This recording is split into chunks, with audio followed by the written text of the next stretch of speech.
sit with my team of civil servants preparing for the next union budget, not one of those identified cases has brought me any revenue. It's only brought a bad name to investment and a bad name to India.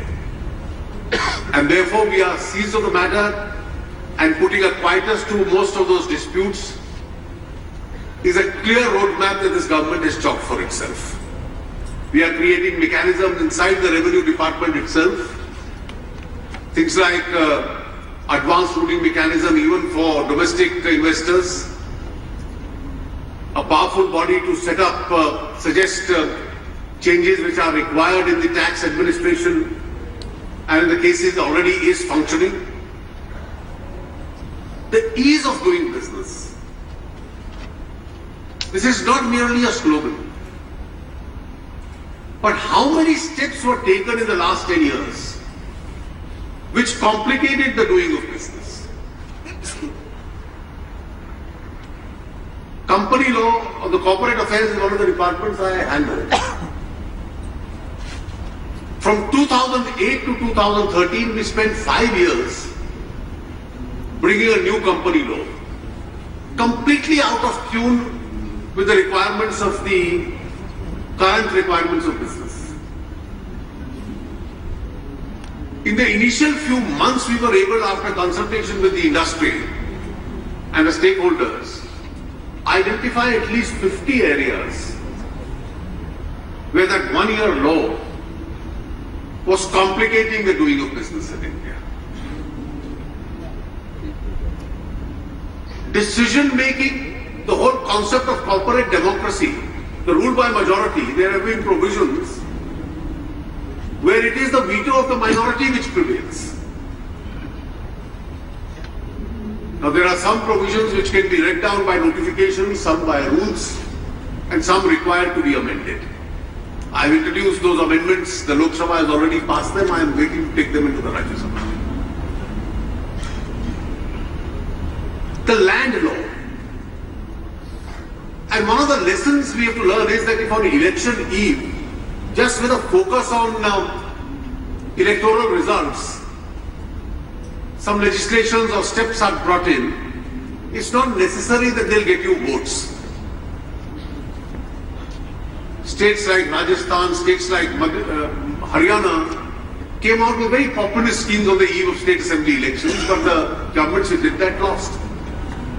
So it's not necessary that they bring you votes. One of the motivating factors behind the provisions behind, some of the provisions behind the land law itself was, even if the developmental process suffers, it may prove to be populist. It didn't prove to be populist. But areas where India needed to grow, and therefore this government being committed to that change, we have consciously brought out those changes. The areas where we've simplified the procedures are all areas which are not going to only help investment in India, but which are also going to help substantially the rural sector in India. Now, what are the exceptions we've carved out? Obviously, defense and security of India had to be an exception in national interest to the complicated procedures. Rural infrastructure, rural electrification, rural roads. Now, today, the existing law, the 2013 law, did not have a provision for it. Now, who does it help? It will improve the value of land. It will be a facility to the farmer. Housing for the poor. There is a rural migration into the urban areas. It's inevitably going to be happen. You need new townships, you need suburban townships. It's going to help these migrants from the rural areas. Affordable housing and housing for the poor. Industrial corridors. So wherever the industrial corridors are going to come up, is essentially going to help the corridors running through rural areas between two major towns. You'll have a highway, you'll have a narrow industrial corridor on either side, and it helps villages in increasing value of land, generating employment for those villagers in all these areas.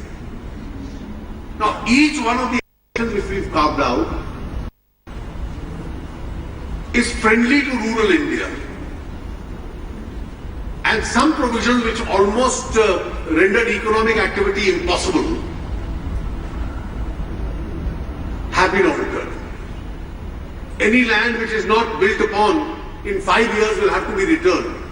Townships are not created in 5 years. Railway lines from one major area to another don't get completed in 5 years.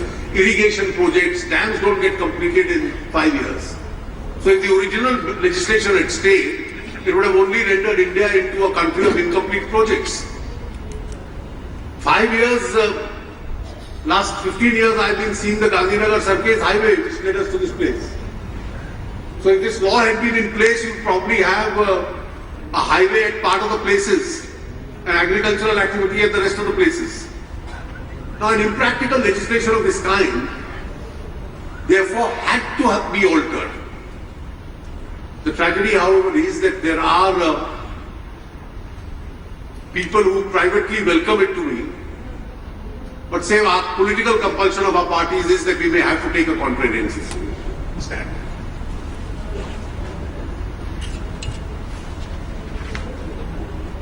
Areas of difficulty, the coal problem. From 2006 to 2014, and with one ordinance we've eased it out.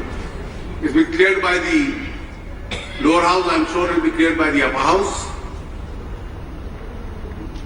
Pragmatically, the same situation remains.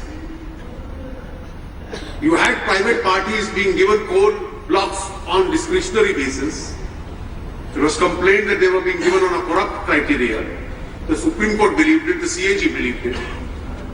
An arbitrary criteria, a discriminatory criteria.